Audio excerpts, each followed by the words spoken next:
그 이제 키 확립 프로토콜 요 5시도 통해서 프로토콜을 만들어 봤는데, 요걸 통해서 여러분들이 암호 프로토콜이 요렇구나 어떤 느낌을 좀 받으셨으면 좋겠고, 여기에 어떤 구체적인 이제 들어가 있는 어떤 기법이나 내용들은 이제 계속 또 언급이 될 거예요. 그래서 좀 이해가 안 된 부분이 있으면 뒤에 가면서 또 점점 이해가 높아지실 수 있을 것입니다. 우선 앞에서 봤던 것 중에 우리가 이제 키로 데이터를 암호화했는데, 이 데이터를 암호화하는 기본적인 이유는 보통 비밀성이 있습니다. 암호화를 통해서 이제 볼 수 없는 사람들은 못 보게 하는 거죠. 근데 이 암호화하는 것은 비밀성뿐만 아니라 인증을 제공하기 위해서도 사용할 수가 있고, 바인딩이라는 목적을 위해서도 사용이 될 수 있습니다. 그래서 암호화 용도가 꼭 비밀성에만 있지 않다라는 거고요. 근데 이 암호화할 때 비밀성을 보장하기 위해서 보통 하는데, 이때 중요한 것은 누가 복호할 수 있는지가 중요한 겁니다. 복호화 키를 누가 갖고 있는지. 그러니까 공개 키에서는 우리가 개인 키로 암호하면 그 비밀성이 보장되는 게 아니잖아요. 왜냐하면 그 복호할 수 있는 공개 키는 누구나 다 가질 수 있는 거기 때문에 그런 비밀성이 보장이 안 됩니다. 그래서 비밀성이 보장을 목적으로 암호할 때는 그 복호하는 키를 누가 갖고 있냐? 앨리스와 밥만 갖고 있다. 또는 앨리스와 밥과 신뢰할 수 있는 제3의 서버만 갖고 있다. 그럼 그 셋 빼고는 이제 복호화를 못하는 거죠. 그 다음에 이제 인증을 제공하기 위해서 사용할 수가 있습니다. 우리가 KAS로 KAB를 암호화했는데 비밀성을 제공할 수도 있고, 비밀성을 제공하기 위해서 암호화했지만 추가적으로 어떤 것도 우리가 그걸 통해서 알 수 있냐면, 서버가 암호화를 했다, 서버가 했다라는 것도 알 수가 있습니다. 그래서 인증을 제공하기 위해서 이제 데이터를 암호화할 수 있는데, 이때는 누가 암호화를 했는지가 중요합니다. 인증을 제공해서 누가 할 수 있는지. 개인 키로 암호화했다. 그럼 이 개인 키는 A만 갖고 있는 거기 때문에 A가 했다는 것을 우리가 확신할 수 있습니다. 그래서 인증을 제공할 때는 누가 했는지가 중요한 거고요. 보통 이제 대칭 암호 알고리즘에서는 인증을 제공하기가 어렵지만 이 키를 갖고 있는 사람이 소수인데, 내가 안 했다 그러면 나 뺀 나머지 사람들이 했겠죠. KAS는 나와 서버만 갖고 있는데 내가 안 했어. 내가 앨리스인데 내가 안 했으면 그럼 서버가 한 거죠. 그런 식으로 이제 이 대칭 암호 알고리즘에서도 이제 소수가 그 대칭 키를 갖고 있을 때 내가 안 했으면 나 뺀 누군가가 했겠다는 걸 통해서 이제 인증을 확인할 수가 있습니다. 그 다음에 이제 세 번째가 바인딩하기 위한 목적인데, 아까도 보면 이렇게 메시지를 최종적으로 만들었습니다. KAB만 암호하는 게 아니라 사용자의 그 식별자와 난스 값을 같이 암호하고 있어요. 이렇게 세 가지 암호하는데, BNA는 비밀성을 요구하는 정보가 아니에요. 밖에 돌아다니는 정보고, 밖에서 이미 요청할 때 ABNA는 그냥 평문으로 전달이 돼요. 그러니까 비밀성을 보장할 필요가 없는 정보인데, 비밀성을 보장하고 싶은 이 데이터와 함께 암호를 해서 어떤 목적을 위해서 함께 암호하고 있는 거죠. 이때는 우리가 바인딩을 목적을 위해서 암호했다고 그럽니다. 얘한테 어떤 이 두 가지가 의미를 뭔가 부여하기 위해서 같이 암호화를 하는 거예요. 이 B와 NA는 비밀성을 제공하는 게 목적은 아닌데 같이 암호하고 있어요. 그러면 바인딩을 목적으로 한다라는 거예요. 그래서 이렇게 우리가 메시지를 보내는 것과 이렇게 보내는 건 달라요. 이렇게 보내게 되면 이 X는 Y한테 어떤 의미도 줄 수가 없고, Y는 또 X한테 어떤 의미도 부여할 수가 없습니다. 서로 독립적인 거기 때문에 그렇습니다. 그런데 이렇게 같이 암호하면은 이 두 개가 얘한테 어떤 의미 부여를 할 수 있습니다. 물론 이제 얘가 몇 바이트씩 되고 어떻게 쪼개서 암호화에 따라서 이 의미를 부여할 수 있는 것에 여러 가지 변화가 있을 수 있는데, 만약 얘를 인증 암호화를 하게 되면은 조작이 할 수가 없기 때문에 그 경우에는 B와 NA가 KAB에 어떤 의미를 줄 수가 있습니다. NA가 얘를 최근에 만들었다는 의미를 부여주고, B는 이 KAB가 앨리스와 밥 간에 사용하기 위한 키다라는 어떤 의미를 부여해주고 있습니다. 그래서 무결성을 제공해야 바인딩 효과를 얻을 수 있고, 이 무결성을 제공하기 위한 우리가 기본적으로 사용하는 방법은 인증 암호화다 라는 겁니다. 그리고 이런 바인딩은 암호화뿐만 아니라 같은 함수에 계산해서 넣으면은 또 바인딩 효과를 제공할 수가 있습니다.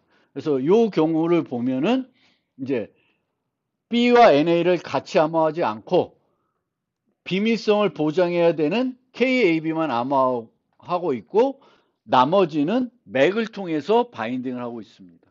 그래서 이렇게 해도 똑같은 효과를 우리가 낼 수가 있습니다.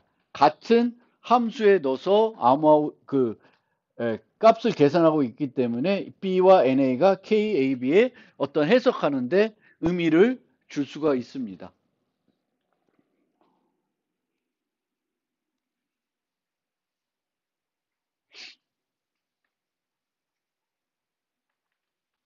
근데 이제 이렇게 해서도 방법이 있겠지만, 실제로는 이렇게 한다고 해서 그 그러니까 이 키 추측 공격이라는 얘기가 나오는데, 그러니까 여기 있으니까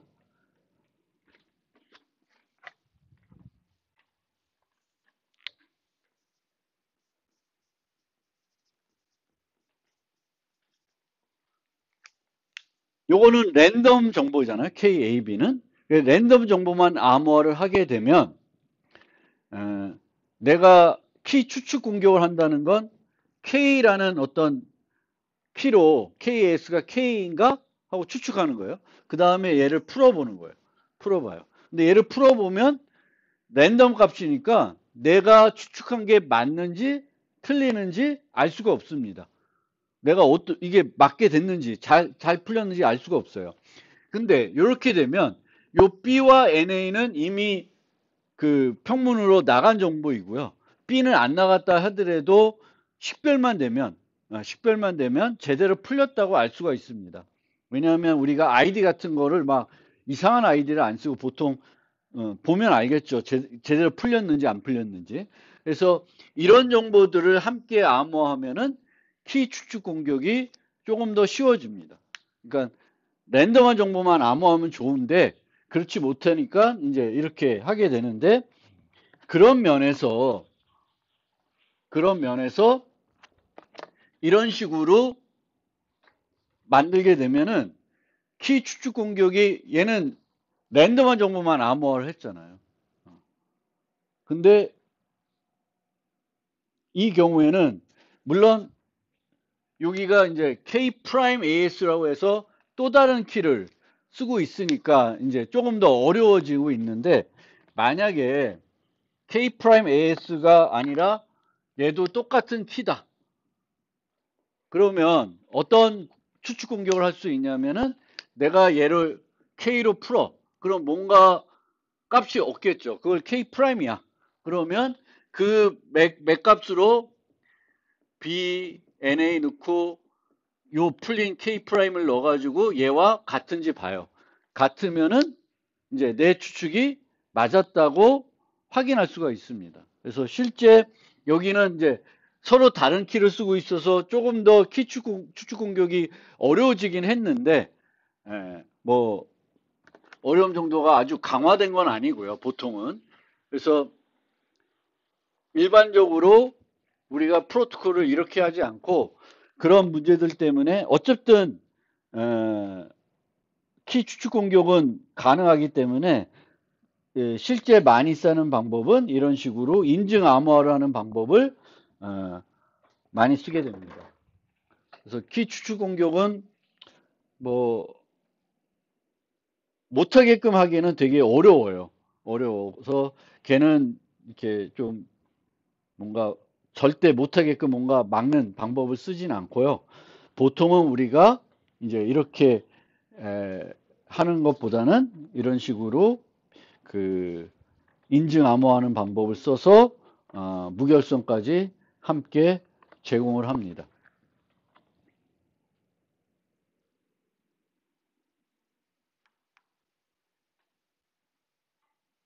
그리고 그런 의미에서 이제 인증 암호화를 하는데 인증 암호화를 하는 그런 기본적인 방법은 인크립트된 맥 방법이에요. 그래서 암호화를 하고 이 암호문의 맥값을 우리가 계산해 가지고 첨부하는 형태가 되겠고 이 암호할 때 사용한 키와 맥키는 서로 다른 키를 쓰게 됩니다. 서로 다른 키를 써야 항상 키는 같은 키를 여러 용도로 쓰는 게 아니라 다른 키를 쓰면은 안전성은 그만큼 좋아집니다. 그래서 이렇게 해서 하는 거를 하게 되겠고 이렇게 하는 거를 인크립된 맥 방법이라 그러고 이 경우에는 얘를 이 수신된 C를 복호하지 않고 이 C에 대한 맥값을 계산해서 수신한 맥값과 일치한지 보고 일치가 되면 그 다음에 풀고요. 그 다음에 이제 풀면은 이제 이 전송 과정에서 조작되지 않았다. 전송자가 준 값이 그대로 왔다라고 우리가 확신할 수가 있습니다. 물론 전송자 자체가 송신자가 엉뚱한 데이터를 줄 수도 있지만 그 인증 암호화를 하게 되면은 통신 과정에서 수정됐다, 수정되지 않았다는 건 이 맥값을 확인해 가지고 확인할 수 있습니다. 그리고 인증 암호화를 한다고 해서 이 B와 NA 이런 것들이 없애도 된다. 없어도 되는 게 아니라 B와 NA는 키 용도, 그 메시지의 최근성 이런 것들을 확인하기 위해서 인증 암호화를 하더라도 필요한 요소가 되겠습니다. 그 다음에 이제 나온 얘기는 조금 중복된 얘기인데 아까 비밀성 얘기를 해서 계속 얘기하고 있는데 이제 우리가 대칭 암호 알고는 쓸 수 있고 공개키 암호 알고는 쓸 수가 있는데 대칭키로 암호하는 거는 이제 주로 비밀성을 보장하기 위해서 이제 사용을 하고요. 이 대칭키를 쓸 때 가장 큰 이슈가 이 대칭키를 원격 있는 사용자하고 어떻게 안전하게 공개할 것인가가 이제 핵심 문제가 되겠고 그것만 해결되면은 이제 비밀성을 보장한 채 메시지들을 암호화해서 비밀 통신을 할 수가 있고요. 그리고 이 대칭 암호 알고리즘 암호하게 되면 비밀성을 보장하지만 무결성까지는 보장이 안 되기 때문에 무결성까지 보장하고 싶으면은 인증 암호화를 해야 되겠고 그리고 이제 보통 대칭 암호 알고리즘은 인증을 제공하기는 조금 약한 면이 있는데 그래도 이제 소수가 그 대칭 키를 갖고 있으면 보통은 둘, 많게는 셋이 갖고 있게 되는데 발급한 서버까지 포함해서 그래서 이럴 경우에는 내가 안 했으면은 이제 상대방이 한 걸로 인식할 수 있기 때문에 인증을 우리가 그 인증 기능도 대칭 암호 알고리즘 썼을 때 얻을 수가 있습니다. 공개키 암호 알고리즘의 경우에는 이제 개인 키로 암호할 수도 있고 공개 키로 암호할 수 있는데 그것의 의미가 완전히 다르죠. 그래서 개인 키로 암호하게 되면은 인증, 비밀성은 제공 못하고 인증은 제공할 수가 있고요. 공개 키로 암호하게 되면 비밀성은 제공할 수가 있습니다. 인증은 제공이 안 되는 거고요. 누가 했는지 알 수가 없으니까. 그렇지. 그리고 이 공개 키에서는 비밀스럽게 공개 키를 상대방한테 줄 필요는 없습니다. 공개 키는 그냥 공개적으로 누구한테나 다 줘도 문제가 없습니다. 문제는 이 공개 키가 실제 밥 건지 앨리스 건지 확인하기 위한 어떤 장치가 필요하고 그걸 위해서 우리가 주로 기본적으로 쓰는 방법은 인증서라는 것입니다. 그래서 그렇게 이해하시면 되겠고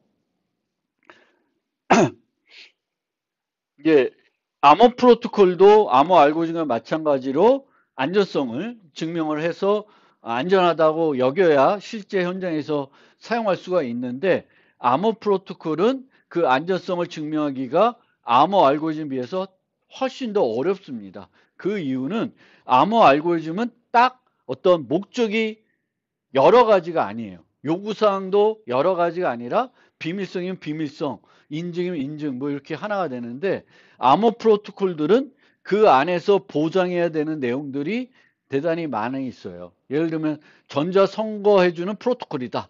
그러면 이게 1인 1표가 되는지 투표의 비밀성이 보장되는지 집계가 정확한지 매표 행위는 할 수가 없는 건지 뭐 여러 가지 증명해야 될 것들이 많은 거예요. 그래서 그게 더 어려워집니다.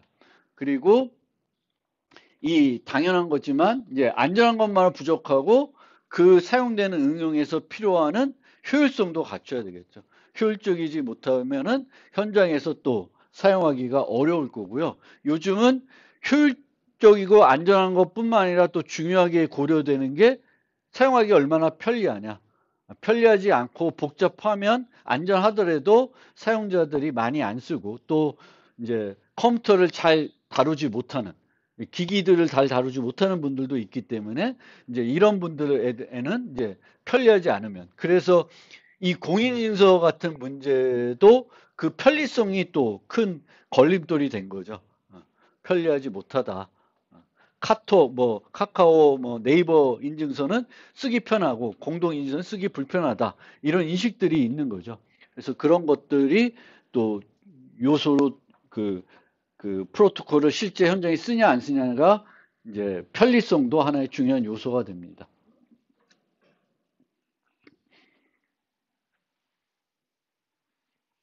그리고 암호 프로토콜만 안전하다고 해서 전체 시스템이 안전한 건 아니에요. 그래서 서버, 클라이언트, 서비스 거부금 등 프로토콜 설계를 통해서 방지할 수 없는 위협들도 많이 존재를 합니다. 그래서 전체적인 시스템이 안전하기 위해서는 프로토콜만 안전하면 또 부족한 거가 되는 거죠. 그래서 프로토콜의 안전성도 증명하는 방법은 암호 알고리즘 안전성과 비슷해요. 모델이라는 걸 세우고 요구사항들을 나열하고 이 요구사항들이 실제 다 만족하는지 보장이 되는지를 뭔가 형식화된 방법으로 증명을 하게 됩니다. 그래서 이 보안 모델에서 핵심이 되는 건 공격자 모델이 되겠어요. 어떤 공격자들이 존재할 수 있고 이 공격자들이 어떤 행위들을 할 수 있는지를 우리가 정의하게 되겠고 그런 행동들을 하더라도 프로토콜은 여전히 안전하다. 이게 프로토콜이 안전하다는 거는 목적을 보장해 줄 수도 있고 목적은 보장하지 못하지만 공격들이 있으면 그 공격들을 알아챌 수 있고 이제 프로토콜을 이제 정상적으로 수행하지 않아 가지고 피해가 없게 해주는 거죠.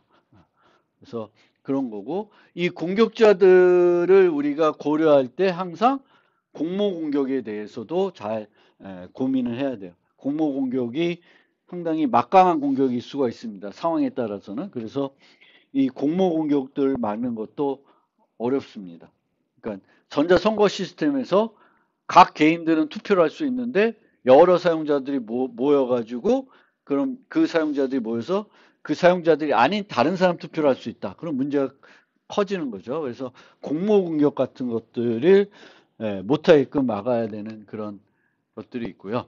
보통 이 프로토콜에서 공격자들의 능력들을 우리가 가정하게 되는데 항상 가정하는 거는 모든 참여자의 통신을 제어할 수 있다. 볼 수 있고 원하면 차단할 수 있고 새로운 데이터를 추가할 수도 있고 이거는 항상 가능하다고 하고요.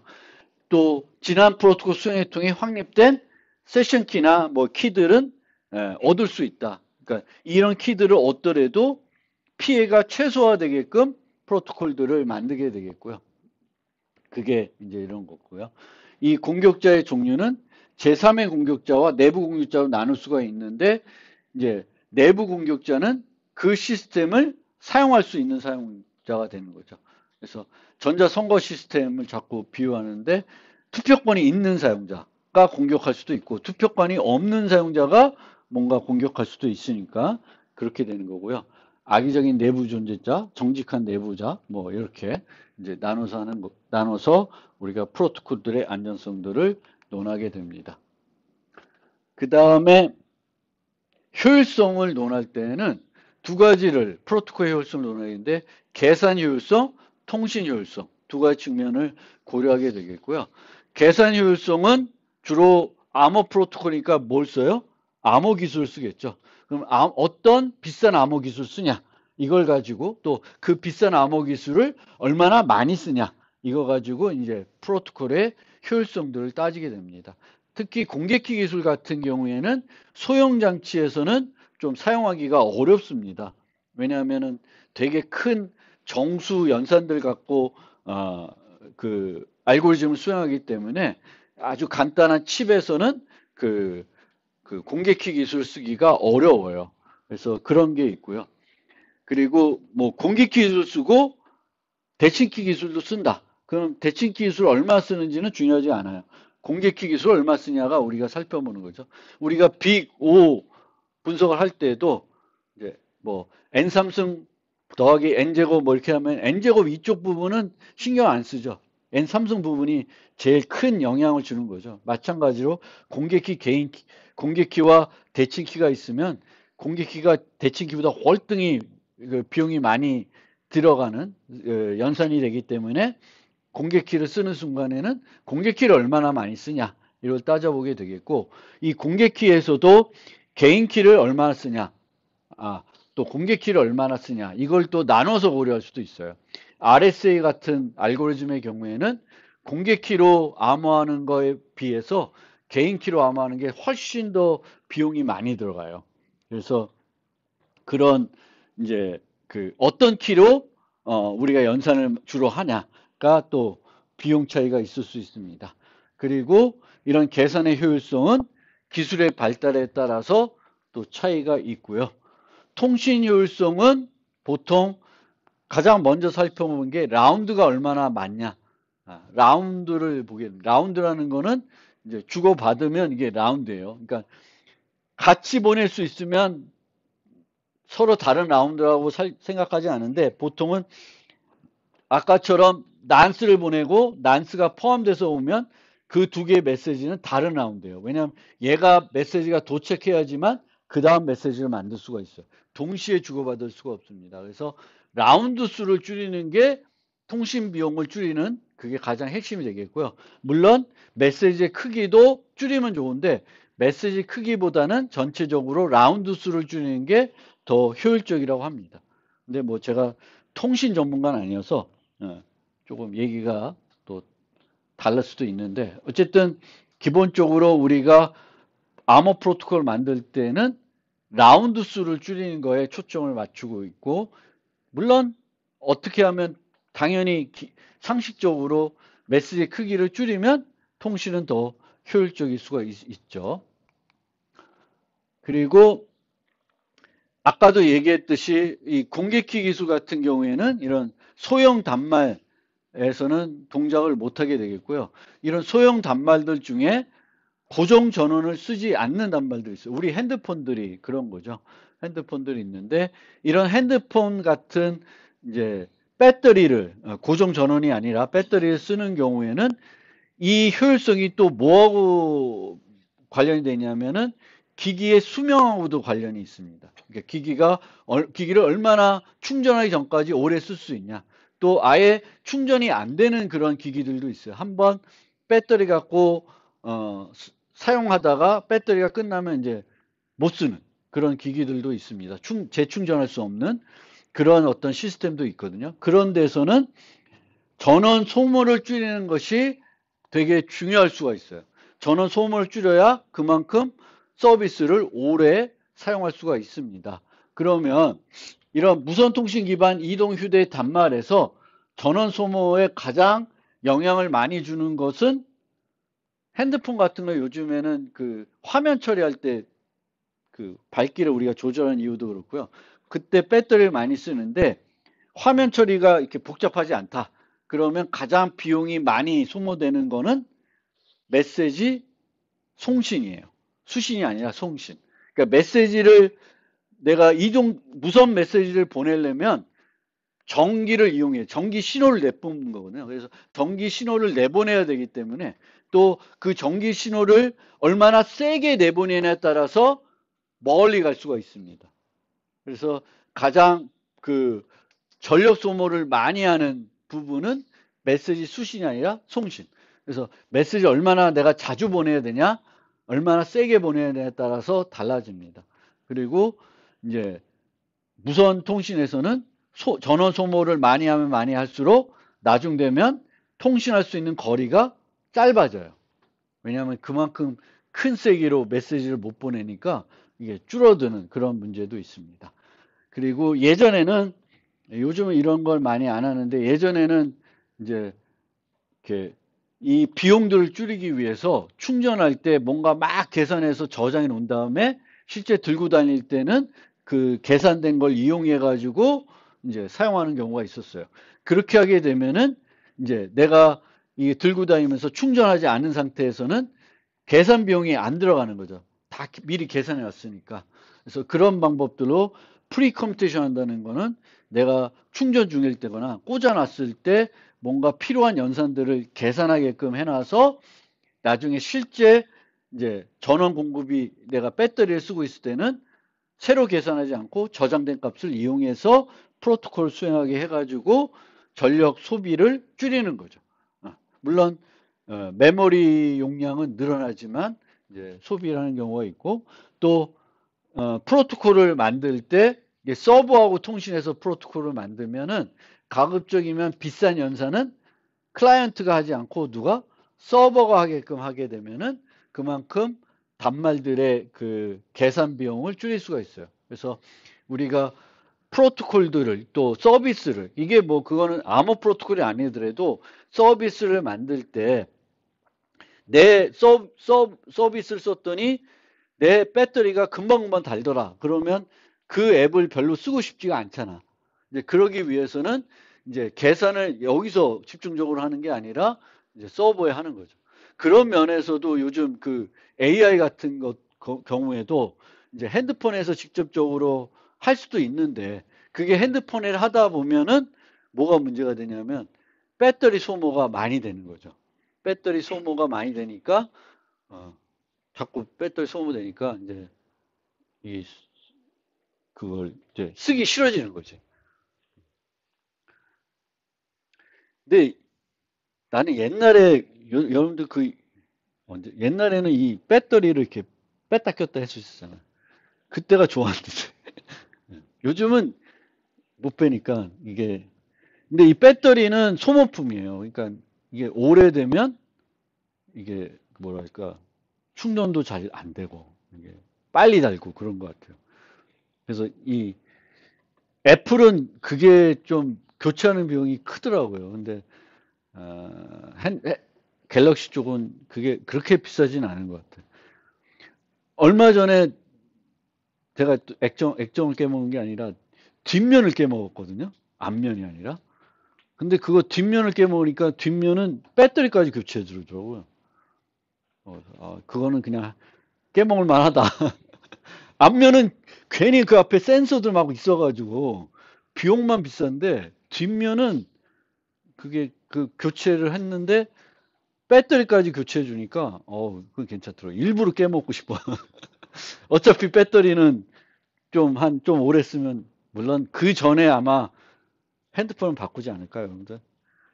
한 2년 한 번씩 그 약정기간 끝나면 바꾸고 그러시니까, 그러면 이제 별로 이게 없는데, 오래 쓰면은 중간에 한번 배터리를 교체해 주면 또 배터리가 오래 가니까 그렇습니다.